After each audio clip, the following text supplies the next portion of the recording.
Good morning, everybody. It's Trash Talk. Hey, We're everybody. here again. Want to say hello. Obviously, thank you guys for listening and continuing to listen, watch, and all that goodies and thank yous and salutations and whatever. Yeah, and the comments that you send, we really appreciate that when you check us out online and all, and you drop in those little comments. We really appreciate that, and suggestions too. Every once in a while, we get a suggestion from one of you out in the audience. Why don't you guys talk about this? And we generally do. So, True. Yeah, coming. that's true. I really need to get back to pushing our email stuff and pushing our TikTok. I've been lazy lately. I've been coasting, just coasting Yeah. on social Why? media. I don't know.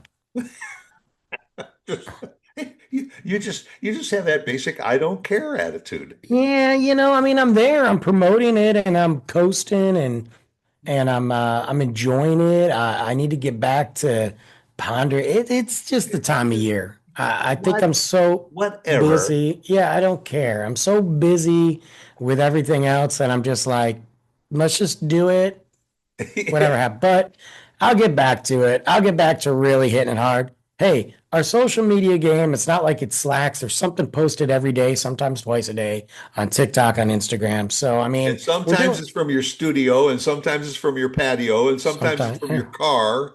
yeah. Sometimes it's from the bathroom. Yeah. So, but, I've just been busy. And I'm trying to squeeze, and we're all busy, but I'll be honest, it happens to me about twice a year where I just get super overwhelmed and I'm like, okay, guys, I got to Well, balance my energy. and this is usually the time of the year because now This you is the have the time of the year. holidays, the business, It's booming. starts to really get Yeah. crazy. You're still dealing with all kinds of stuff going on with Luke at school, with the personal stuff. Everything accelerates.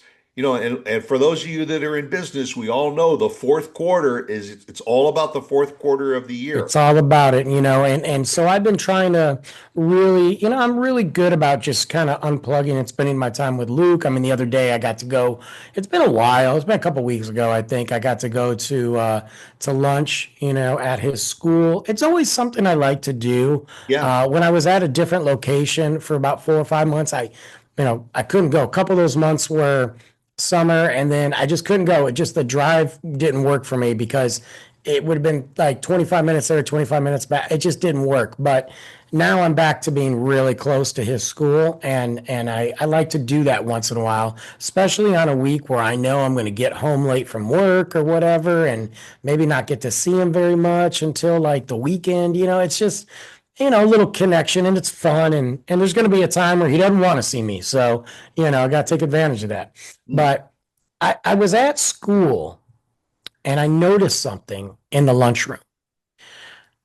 I know that kids, especially second graders, they got a lot of energy, right? Yeah. I get it. And you have to try to keep them on task.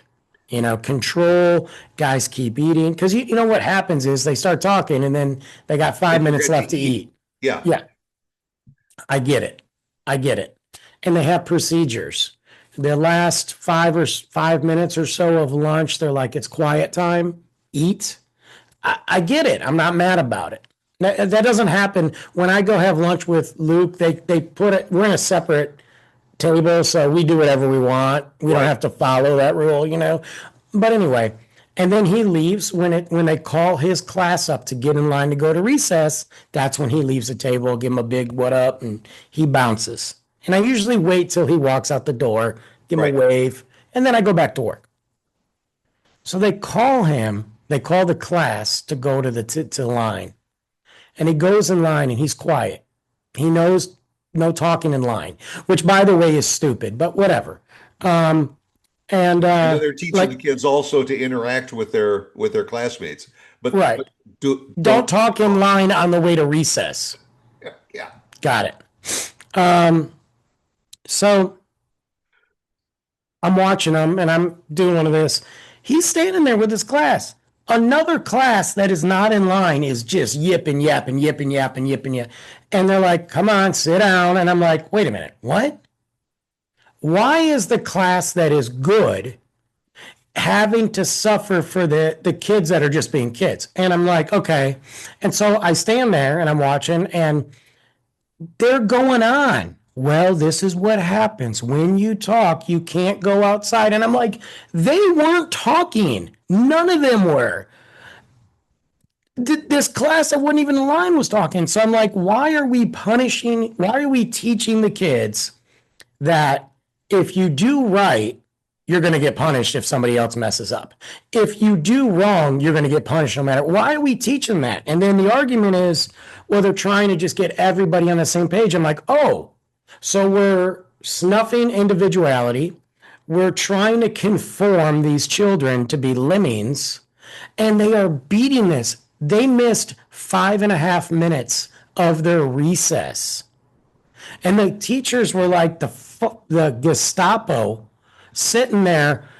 Well, you guys are missing recess. No, we're missing recess because you won't shut your trap. Okay. All you're doing is making these kids angry and they're going to take it out in the classroom. If Or you on the don't give them playground. enough time, huh? Or on the playground. Right. If you don't give them enough time to let out the steam and let out their energy and have that break for recess, and you're cutting their recess short, they're going to find that time in the classroom. And I understand I get it. But why can't the kids that are good just go outside and the ones that are in trouble, like the whole class, sit there and be like, look, guys, you're last now. That's called consequences for your actions.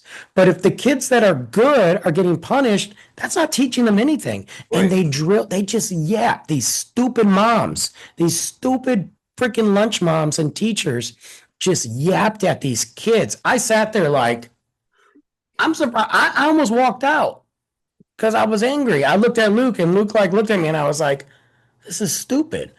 And You better not show up at the next PTA meeting.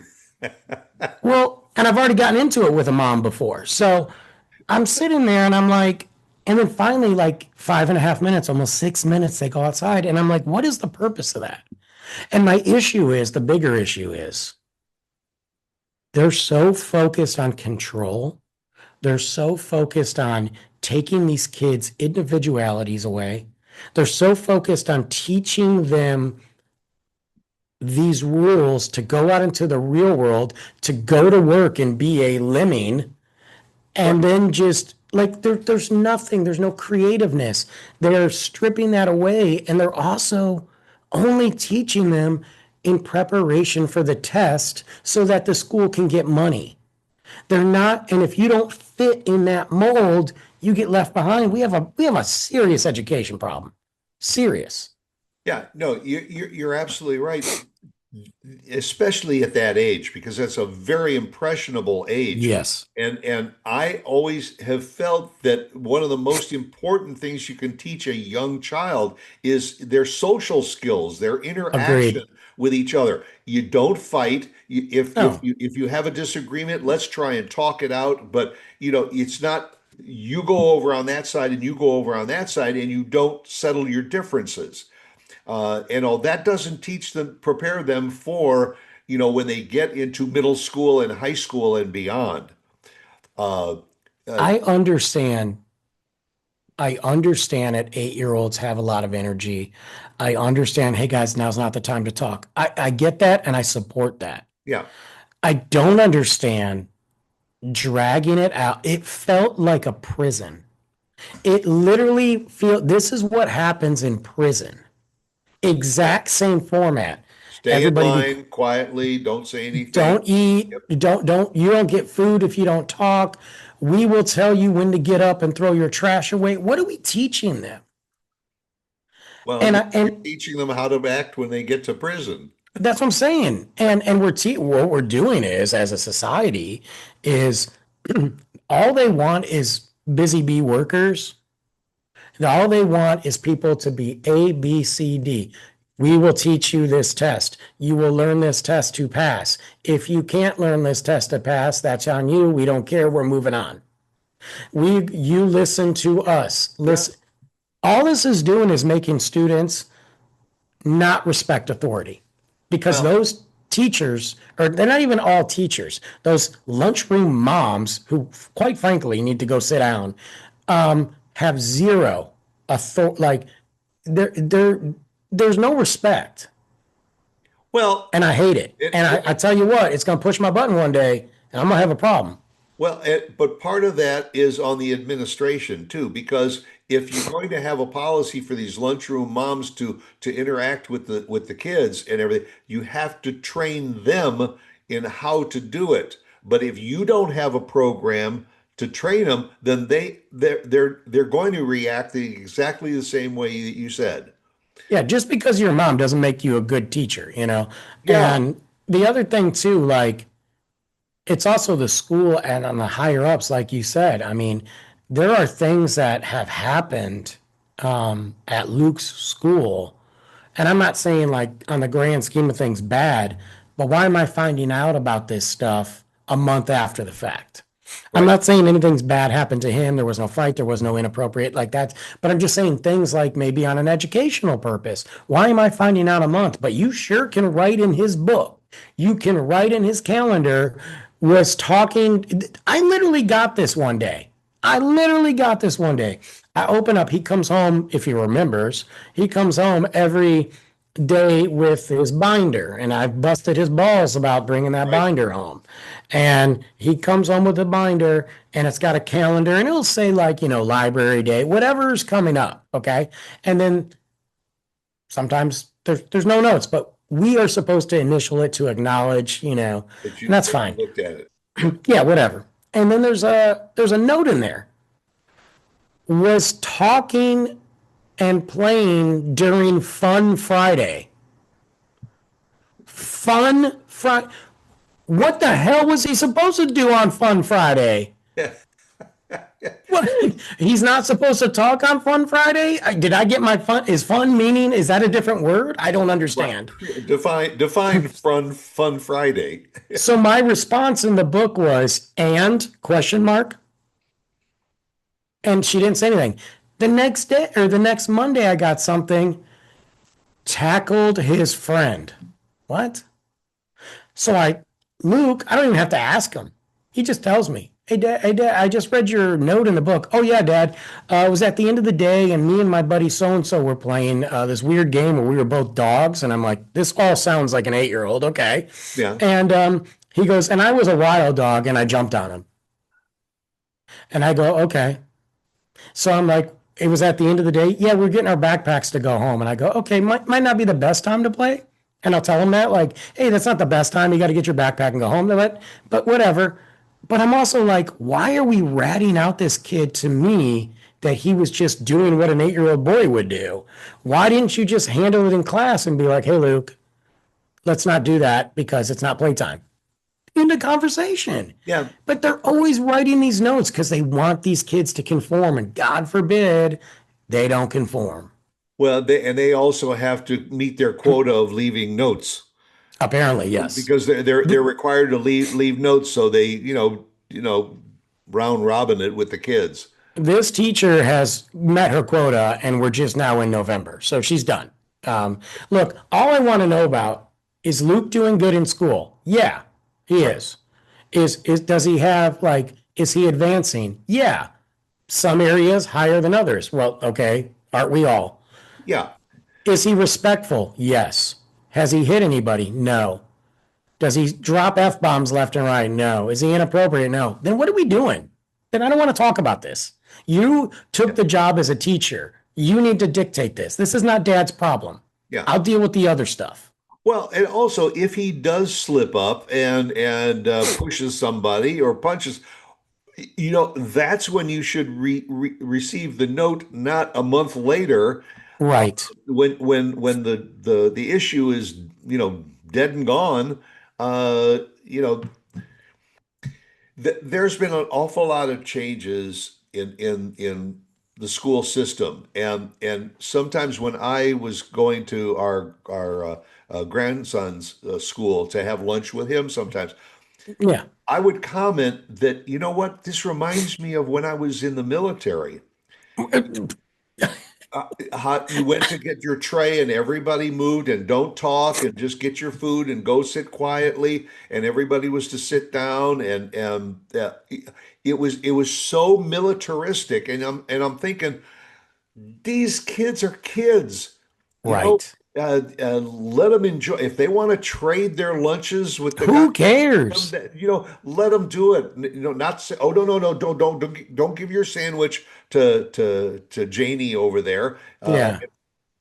Let these kids interact and form these social skills and all. The They other should thing, have taken that away. it's like I understand the aspect of obviously you don't want them running around throwing things, and I get that, but Sure. it's their time. Okay. If I go to lunch and I'm getting ready to, let's say, have a break at, like, I don't know, a special event at work after, that's going to be 30 minutes. Maybe there's a celebrity there I'm going to meet, or whatever that may be. And my big top dog manager comes in on my lunch and starts directing me to be quiet, and sits there and says, okay, your lunch is over, but you got to wait in line, and to go meet this and you take my time away, we're going to have a problem.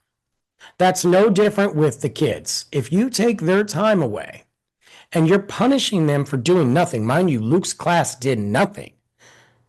I have a problem with that. And eventually those kids are going to bounce back. They're going to say something. You're going to lose control by trying to gain too much control. And I've always told Luke, respect. You got to follow these rules even if they're dumb. But you tell dad if you have a problem. Let me be the guy to Right. fight the battles. Yeah. I don't need you because they ain't going to do nothing to me. Okay. Right. Right. And he's good, but I can see the frustration. Well, because he's getting double signals. Yep. And then the schools are saying that the parents aren't parenting enough. Well, you're trying to And some teach of them your aren't. child social skills. You're trying to teach them what's right and wrong. Then they go to Mhm. school and they're taught, no, you can't do it that way. Yeah, it sucks. Now the kid says, well, do I follow my teacher? Do I follow my parents? Yeah. And I And always tell him, look, follow your parents. follow your parents. Don't be rude to your teachers or even people you don't like. Do your work, get out of there. Just get out. Yeah, You know what I mean? It's like at work. I got to work with some jerks sometimes. Man, I'm going to punch in. I'm going to focus on the bigger task at hand. that's right. And I'm not going to talk to these people that I don't want to talk to. Yeah, just ignore the jerks. Do your time and get out. If somebody has an issue with you, then you handle that situation. Right. And I told Luke, stick up for yourself, be respectful, stick up for yourself. But you got a problem, you come to me because dad's always looking. Okay. My father always used to say, remember the three B's: be brief, be brilliant, and be gone. That's fair. I thought it meant something else, but I don't know if I can repeat three of them on the air right now. So, so anyway, hope you enjoyed listening to us and everything. So go out there and be brief and be brilliant, and Yes. we're out of here. And please eat in quiet. Right.